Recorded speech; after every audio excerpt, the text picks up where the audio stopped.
Hvala Antonija, pozdrav svima. Hvala što ste došli na ovaj panel koji stvarno govori zapravo o trenutnim modelima suradnje između ove gaming i filmske industrije, ali također će na kraju dana utjecati na budućnost.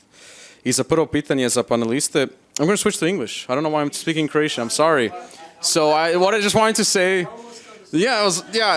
look, they're here already over a day now, so, what I wanted to say, I talked about how virtual production is definitely shaping the industry already with current models of cooperation, and also they will shape the future as well between the film and gaming industries. And with the first question, this will be a question that I want everybody to answer, since you have all unique perspectives in this. And I will start with Hrvoje. And the question is, and it'll be repeated for the rest, is, in your opinion, how has virtual production changed the landscape for independent films and video games? Has it improved things for the better, or is virtual production still mainly reserved for big productions like Star Wars or some Netflix show? Is this working? Yeah. Well, I like the word landscape. So it changed the landscape in a way that it made it a lot better. And I even dare to say that it leveled the playing field when it comes to indie publishers and major publishers. When you think about an indie developer, indie creative person, it's a story they want to tell. It's usually a passion project, something that's very personal to them. And I don't know that people don't like to talk about money, but usually in most cases, major obstacle is budget. This technology, this approach offers various solutions that are cost effective. And that's what makes it helpful for them. Thank you, thank you. Feel free to give it. I think I can only agree. I'm a producer in Belgium, and I've been working throughout many countries under co-productions, and we do sometimes more commercial projects for Netflix, but we also do indie films. And I must say that I think we're using virtual production in one way or another, not always in studios. In the last 2 years in every project that we did, and sometimes it's a very easy solution, and sometimes it's a setup which is a little bit more complicated, but it always helped us. And I must admit that in the beginning I was always afraid of the price and how much it would cost, but it has been always cost effective, especially if you take into account all the other costs that occur if you shoot on location, from location scouting to people that need to go from point A to B, from logistics and stuff like that. So I don't think we need to be afraid about it. So, I mean, just a side question. Does it reduce the number of days that you would film in a classical way, for example? No, but it makes it less complex. I mean, to give you an example, we're shooting now a feature film, 2.1 million film, a local film in Belgium, book adaptation, and it's about a school class that goes to Switzerland, and they go by train, and we shot the train in Belgium, and just with a LED wall on both sides, we created the atmosphere, the surroundings. So it's a really helpful tool for us. Okay, thank you.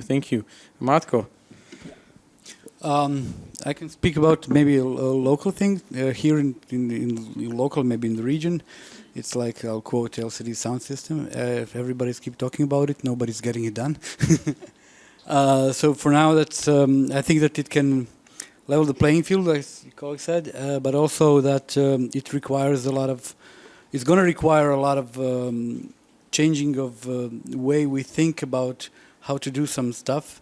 It definitely I don't see anybody in the future once we set up not just we but everybody else. Everybody's doing cars in the open roads. I think that's like gone because it really doesn't have any sense of blocking the road and stuff like that, or filming in the early dawn when you could have your road closed for an hour or two.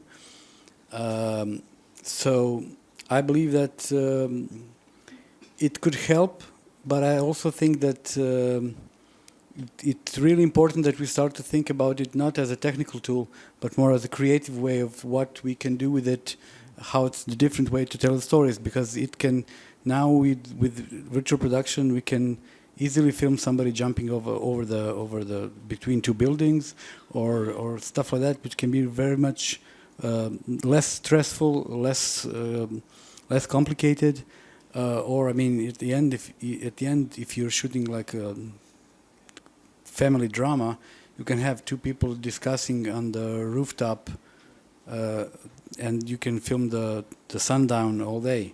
You don't need to you don't have just 10 minutes of a magic hour. You can have it all day. That's the thing. I think that the very easy things to use will be probably if the screenwriters, if the directors, if the DOPs can embrace it and think about it while they're developing a film or series, that the creatives are the ones that has to embrace it and find a way to use it, to find a way to actually make it work. Thank you. Thank you. Hi. Just to kind of build on what everybody's been saying, but then also go a little bit the more technical route, I think people also need to keep in mind that like virtual production encompasses everything, not just LED studios. It's like your green screen, your virtual cameras, technically VTubing, also virtual production. So there is still some overlap that's already happening with both indie games and with like film, and there isn't necessarily that border of like one's interactive, one's not anymore. It all comes down to the way that people are using it. Thank you. I would compare the visual production 10 years ago and today. Here you can see the huge progress in machines for rendering. Nowadays you don't need like the big farms to render the virtual content. You can almost have real-time photorealistic backgrounds in Unreal Engine, in Unity and similar, which is reducing a lot the whole turnaround time. So now the indie filmmaker could compete with a big production if they are well prepared. Okay, thank you. Thank you. Well, Hrvoje, you work for Digital Kinetics, a virtual production studio in Zagreb. Could you tell us a bit more about your virtual production studio and how it is to have this type of studio in Croatia? Do you want to put the film before your promo film? Yeah, exactly. Yeah. So Antonio, could you put his Digital Kinetics promo film? Thank you. picture is worth 1,000 words. Video, a million.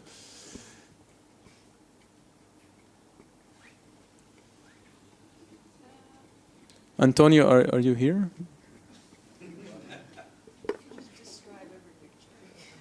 Is Antonio here? If not, Jeff, can you check?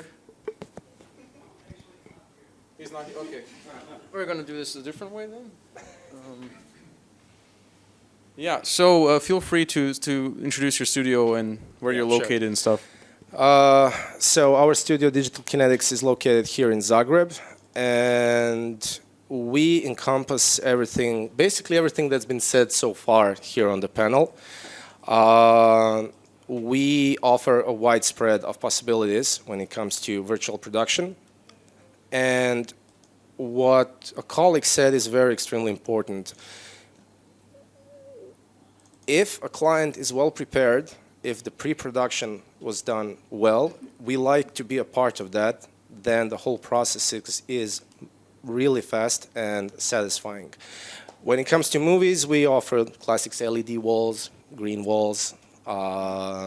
For video game production, this is where motion capture shines. It can really be helpful with the speeding of the process. And well, we'll see soon. Yeah, so it's something that Antonio has to do in his... Antonio, can you please put the promo video for Digital Kinetics? Thank you. But thank you for the introduction to your studio, yeah. And then now a million words will be yeah, a million words. A million words will be presented.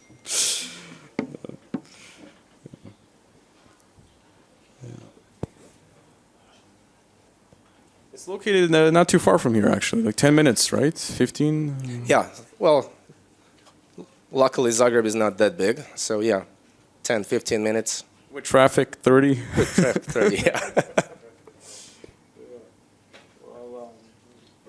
When was it, did you say when it was founded? Did you mention that? What year it was? 2022.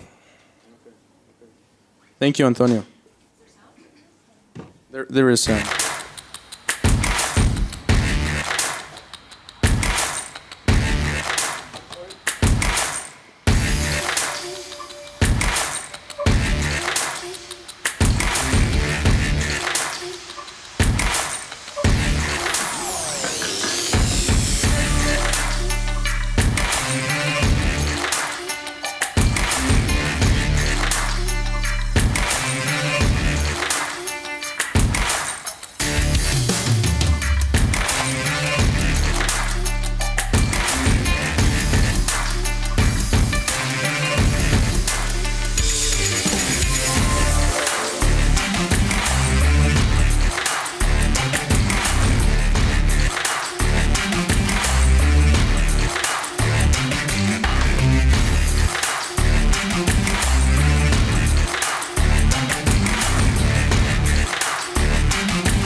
Xavier, so next question is for you. As a producer and director from Belgium, what is your I'm not a director. Oh, not sorry. Only Yes. producer. What is your perspective on using virtual productions for film and TV? But as I said before, for me it's an extension of what was already available in terms of CGI and the digital improvement of physical sets. We're using it in many ways, and I think one of the key aspects is that you work together with a company that has the right experience. And what somebody said here before, it's important to start in pre-production to talk to each other rather than to solve problems afterwards. Because Do you begin your project? Sorry, with. Sorry? Do you begin your projects by in pre-production planning Yes. ahead for Yes, virtual? of course, and sometimes it's like I said before. It's we don't want to shoot on that location. We think it's less expensive to shoot it just close to us. Sometimes it's a matter of epoch. For example, we shot something in the 70s, and then we had this beautiful. It was in a butchery, this film, and we had this beautiful butchery. But then the house next to it was from the 90s, and we were shooting a film in the 70s, and so we started, and then you know how it goes. Well, we'll solve it in post-production, no problem. And then, but you are going to do a pan from one way to another. That makes it a little bit more difficult. And then you start to talk, and then you start to think, and you talk with the director, obviously, but also with the DOP, and also with the production designer. And then the production designer can say, well, maybe if I close this a little bit, just with some wood, then we can cover this part of the shot, and then we can do the rest of the building in CGI. If nobody walks in front of it, then it's easier for us. So I think I'm saying the most obvious things here for you guys, but it's the thing that I want to say is that if you start to talk to each other and to think about it at an early stage, it's practically everything is possible. And would this apply only to fiction films, or do you feel like this could apply to other genres? And My field of experience is fiction. We had a like well-established director of photography come in, and he's looking at our stage at a scene that was on the wall, and he's like, man, I wish this sun was just a little bit to the side. And he didn't even say that to us, but our operator overheard it, and he like moved it because it's unreal. He's like, you can do that? It's like, yes. Whatever small changes you want on scene, we can do that in real time. And so that completely like, they have to like just change the way that they approach it, right? And learning that from a very young age when you're just in film school or when you're first leaving, it can be game changing. Wow. Well, since you hyped it up so much, we have to see the promo video now. Yes. So please, Antonio. You can watch it here. You can watch it there. Oh, that's the big screen.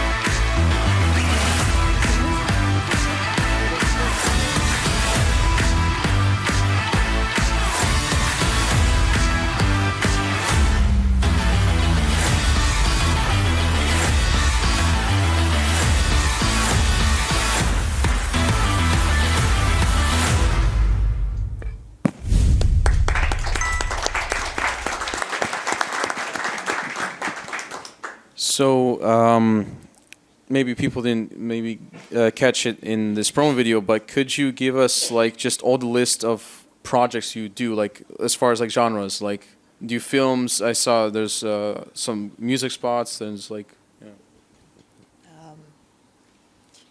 Anytime you need like the reality and the virtual element together, we can do it. So we have done commercials, we have done music videos. I really like that our studio is adjustable. So we have a permanent installation wall that is 36 meters by 5.5, but altogether I think there is about 650 meters squared of panels. And if a client comes to us with maybe a smaller budget or smaller needs, we will literally build like a custom wall specifically for what they need to accommodate their budget and their like creative constraints. So again, it has been a lot of car stuff, a lot of like hybrid environments. So in order to like hide the buildings that maybe aren't with the time period, we'll add that like CG building that is like on top of it, and then you still get that parallax effect, and there's the actual video underneath, so like people can't always tell, like you get the photorealism, but you still have like creative control with it. There's a lot of things we can do to just kind of adapt to difficult situations and not say no to a client, just be like, we'll figure it out. wow. And so those clients you mentioned, there's big ones and there's smaller ones. Yes. What do you think approximately? Is it most of the projects from bigger clients, or are there indies there somewhere as well? We do a lot of stuff with like TV series and whatnot, which can be longer running, and then like over the course of half a year or whatever, we'll shoot 2 or 3 times a week with that client. The student projects as well. Those are probably the smaller ones, and then the music videos also tend to be smaller clients, smaller budgets. And commercials. And commercials. Yes. The commercials tend to have bigger budgets. So the bigger budget projects, they use the whole studio, I assume, or do they only use part It of really depends on their needs. At the end of the day, even if it has a big budget, like most clients are not going to want to be wasteful with that. So if you're only shooting close-ups or like focus on product, you don't need the full like 360 sphere with the ceiling and with the like slide in extra reflections. It's a can. So especially if we have another production at the same time, because our studio has 2 halls in Warsaw and then 1 also in Kraków. So we try to also like, spread things out and just kind of accommodate where people are, as well as like time slots and things. And you are a contractor of Warner Brothers, right? Yes. Or, yes. What does that mean exactly? So the studio itself is a subsidiary of Warner Brothers. It's technically a subsidiary of TVN, which is a subsidiary of Warner Brothers. It means that, like, we do a lot of the virtual production, but also in the TV studio where they're doing the news and stuff every day, they are also doing a lot of virtual production. Your weather channels, if there's like a special political campaign or something, there was one earlier this year where I think they went inside the presidential palace, which is not normally open to the public. Skype did it, right? I'm sorry? Skype did that, yes, that was all done with with Stipeland. So, you know, we incorporate it in different ways as well in the news and stuff. Well, I think it's a great segue to Josip. And can you walk us through some of the core technologies behind Stipe's virtual production tools and explain in short terms, like how do they differ from traditional filming equipment? I'm here the only vendor manufacturer, so all others are creatives and users and creative minds. So here I'll present a bit Stipe. Stipe is a company that does tools for virtual production. We started with mechanical camera tracking systems for cranes. After that we have developed a semi-autonomous crane. Then we have developed RedSpy optical camera tracking solution that is globally now the most popular camera tracking system. For motion capture system, nowadays we are working also on our own chroma keyer, 3D aware chroma keyer that can capture real shadows, reflections, key through complex hair details or transparent objects. Then you have Stipeland XR that she talked about to handle the LED walls, any kind of LED wall. Traditionally, you have been limited, like 5 years ago, you have been limited with the flat LED wall or the curve.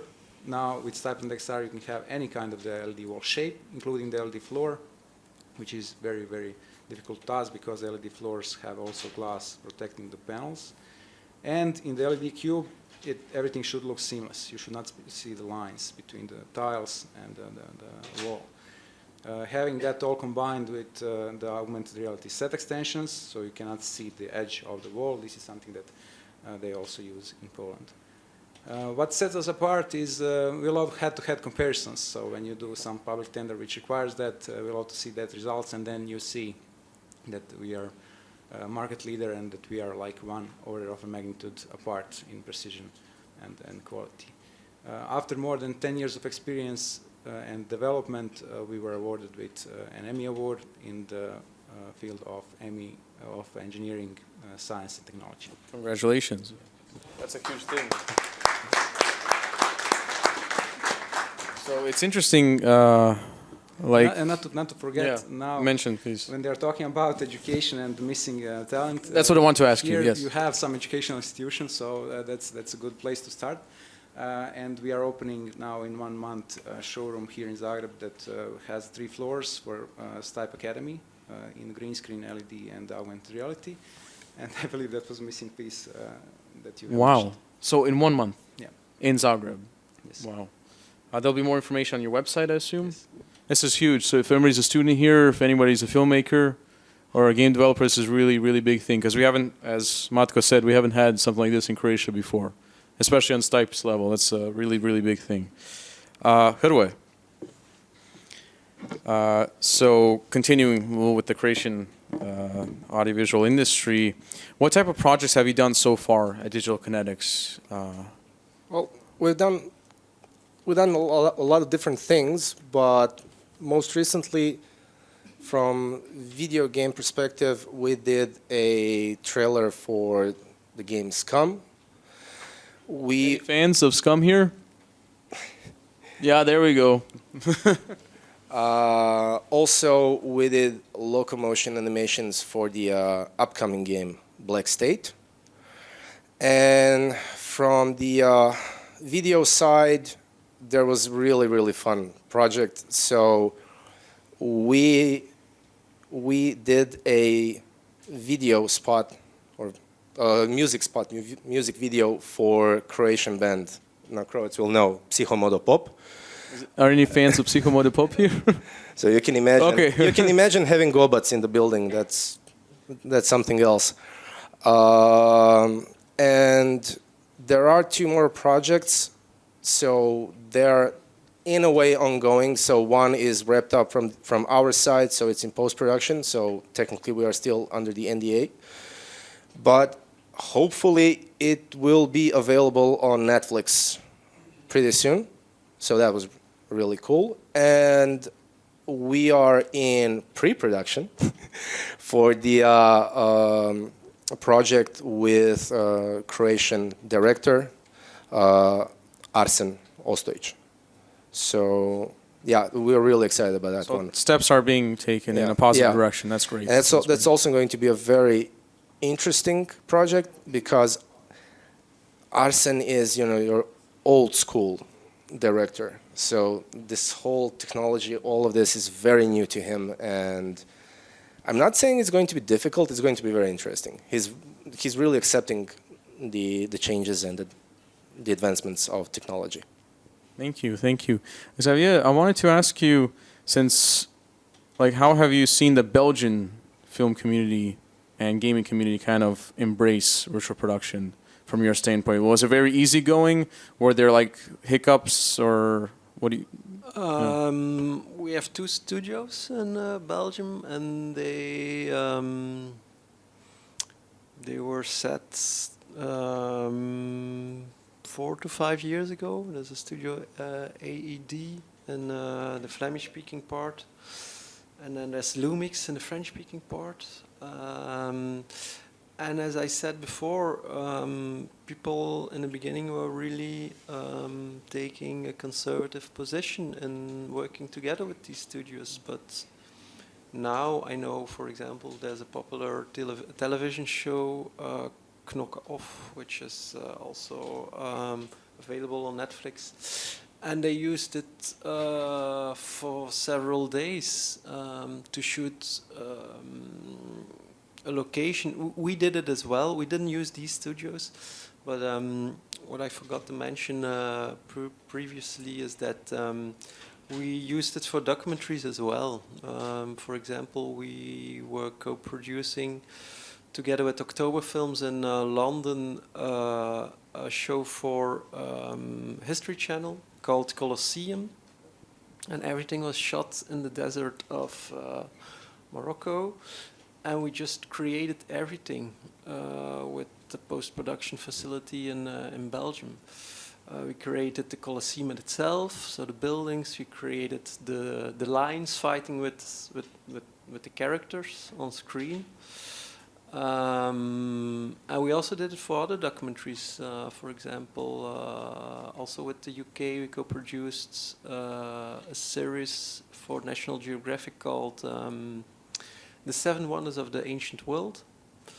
I don't know what the 7 wonders are by heart, but for example, there was the Chinese Wall, there were the Gardens of Babylon, and we all created them.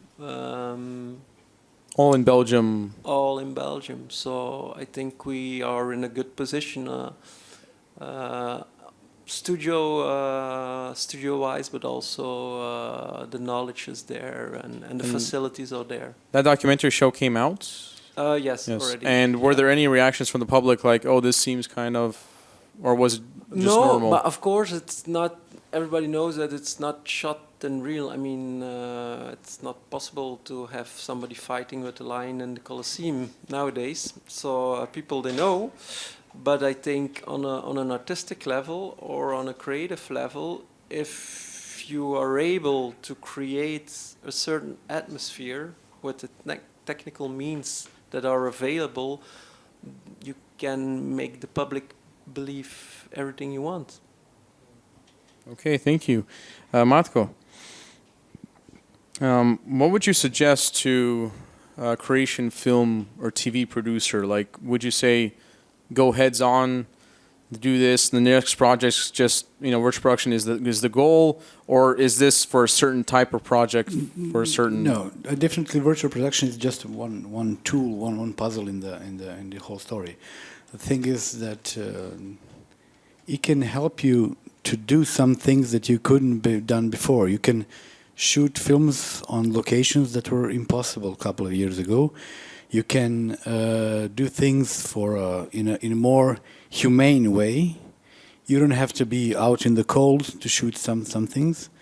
You can actually do it in a more controlled environment. It means that basically that if you learn how to control that environment and if you put effort in that, you can have we said already, you can have sundown the whole day. But I think that if I would have to give some advice to somebody, which I don't think that you should listen from me, is that everything starts with a story, and that if your story is good, virtual production won't save it. It can help, but it won't save it or won't make it good or bad in any way. So I think in cinema, the good story is all that it's just behind everything. It's just a good story, and the storyteller who's trying to gives a good story. That's the whole idea.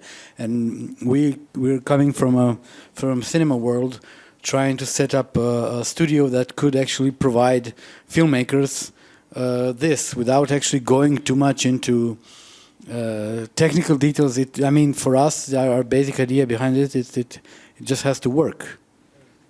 You know, that's. I mean, it takes a lot of people, a lot of knowledge behind it, and it's not simple. But you know, it's the technique. It's just a tool, like a camera is a tool. You know. Okay, thank you, Basia. I wanted to ask you, since you're in the forefront of the virtual production space for a while, especially in Poland, what are some trends that you're seeing currently, and do you feel like there's something that will be in the future as well, like when it comes to virtual production? There's two that really stick out. One is this kind of flexibility. So, like people have been mentioning, pre-production, very important. It kind of took the green screen model of like, let's fix it in post. And then pre-production's like, no, do as much as you can in the pre-production and then have as little as possible in post. Pretty much just color grading, right? Because you're getting your more or less final image straight out of the camera. It turns out people really like to be able to fix stuff in post if they need to, and change their minds. So there has been a bit of a push for something like a green frame, which is where you have your virtual production background, like your LED wall, the actual final image, but then every second frame comes out with the green screen. And so the camera is tracked. You have the original environment, but if you need to switch it out and, for example, put in a different environment, add an element, trace something out, whatever, you have the green frame as well, and you can kind of mix and match full flexibility in your pre-production and in your post-production.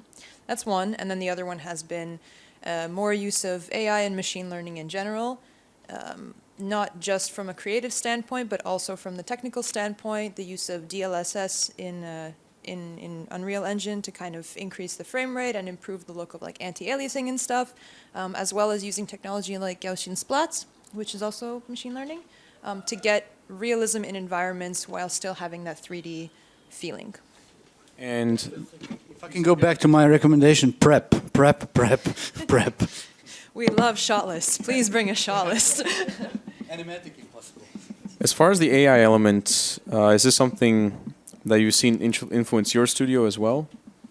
Have you been Yeah. implementing? Yeah, a all lot of the- my work is also R&D, so it has been a lot of like, my boss or someone will find something interesting and send me a link and be like, deal with it.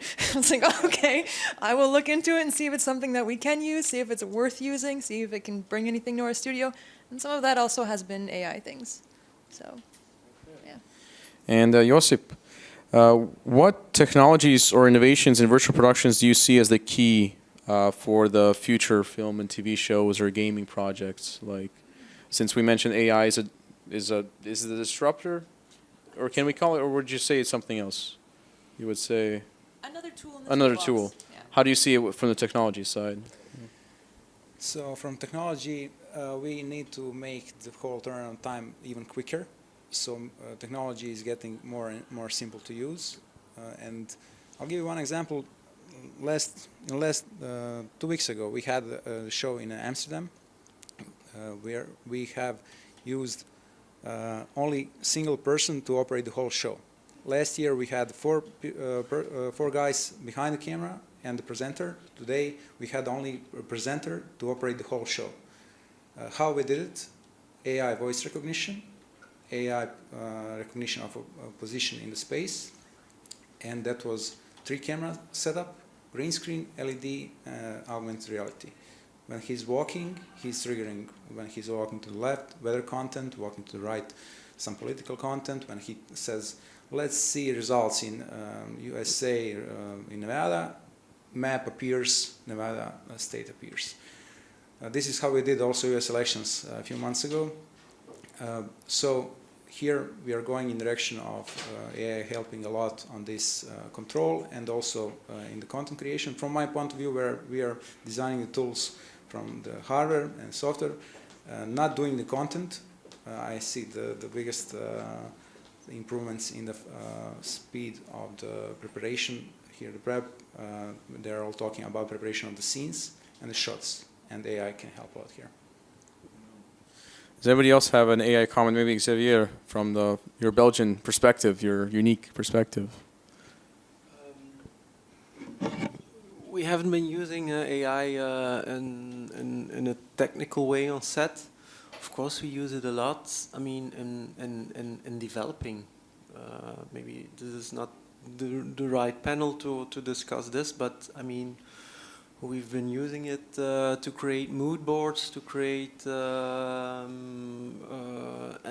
animatics, to present our projects to financiers, to crew. So for us, we're using it, and it has been very helpful and very cost effective. And that's cost effective. I was waiting for that word because I feel like in Croatia, often producers, be it film or TV or gaming, sometimes we're afraid that, like, okay, we're watching the promo videos on Netflix, how they're shooting their visual production stuff, how Fox News is with Croatian equipment doing things, or any other TV broadcast, huge channel. But we're like, how can we do this in Croatia? But I feel like cost effective is something that we can really. For me, and that's a very personal perspective. For me, it became an extra assistant. For example, I'm going to give you a very particular example. We had to present something at a certain showcase, and we had a scene that was cut by the editor, and it was in Dutch, and it was for an international audience. So, and there was not a lot of time to deliver it. So we asked to our translator to prepare an SRT file, so a subtitling file, and then we just asked to a very powerful AI computer or software, burn in the subtitles with this file on this video, and he did it. So that saved me. I mean, if I go to a post-production facility and they need to do it, it costs me €200. It's not the big budget that I save, but it takes a half day because maybe they don't have it in the schedule, and now we just did it in the office. It's actually very exciting, and something came up in my mind is like, it would be great to pair you guys with the AI panel that we had earlier, and that would be like a combo of like the future of virtual production in some ways, I feel. But I think it's something to explore in everywhere and in every way, and we just need to be open for it and not to be afraid about it. I mean, it's definitely not a magic wand. Yeah. No. It's just an extra an extra tool. Well, Matko, from your perspective, because it's a huge production company, Antitalent creation company, won the con and with Murina and everything. Like, do you feel like maybe your future projects, or do you think future creation feature-length films should be filmed? We're looking into that, especially as for stuff that help you to prep the projects, especially for the. I mean, it's really helpful when you try to write stuff when somebody for applying for different workshops and stuff like that. It makes you like shorten this text. It's great for that. Really beautiful. But I don't think that AI will be something that it's going to provide you with a virtual production in general, not AI and virtual production, both. Yeah, but in this case, the AI in virtual production will not provide you with the final solution. I mean, it will not give you the whole world that you could work then on. You know, you can probably use it to generate clouds, stuff like that. But then you need it to generate, if you're talking about image generation, but you need to use it as a layers, as a creative input, and trying to find how to do it. You know, and especially I think that it's not going to work when you try to use people. Maybe it can, but it can be really helpful with Gaussian splatting and stuff like that. You know. Can you repeat?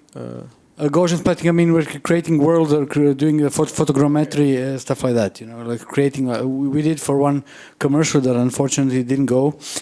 We shot 3.6 kilometers of air shots of Zagreb to create a Zagreb model for to be in the virtual production, so that our guy can like stand above the Zagreb to pull the camera up and to have this. Unfortunately, the commercial was cancelled. The Stipe was involved in that, yeah, also. Stipe is involved. So thank you so much for being part of this panel. I feel like a huge round of applause is definitely worthy.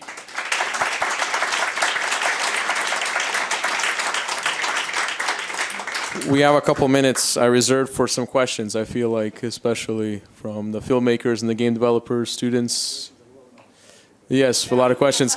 Can maybe one of the Thierry Martins, can you ask me? Yeah, please.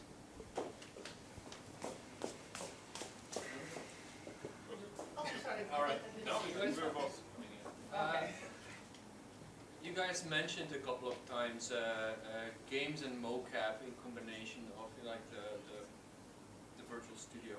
I have a bit of trouble seeing the advantages right now. So maybe, you know, like what do you guys see for the future, how game production can, you know, like be augmented by this?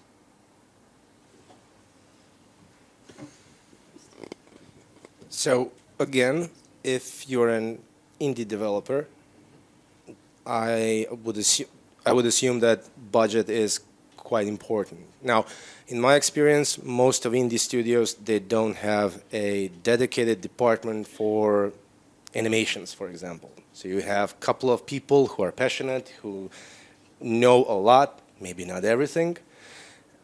What motion capture can offer is with a good preparation. So if you know all of your animations, you know what you want, you know if you're doing fighting style, you know your moves, it can speed up the process. So you don't have a huge team, you know, this one will do rigs, this one will do this, and then we'll do the cleanup.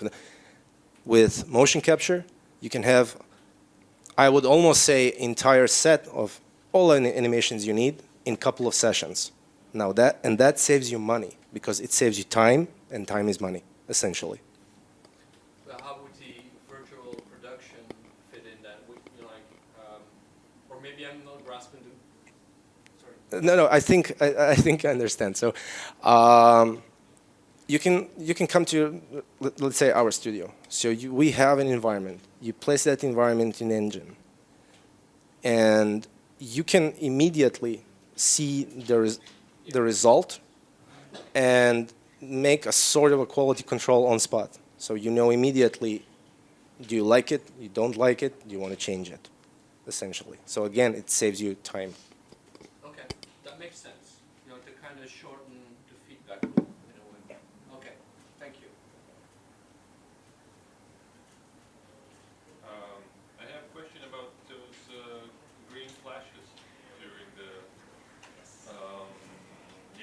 as an extra information. Isn't it like something that could,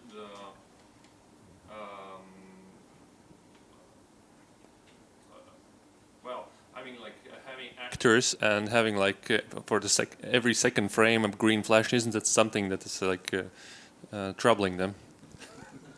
That's a great question.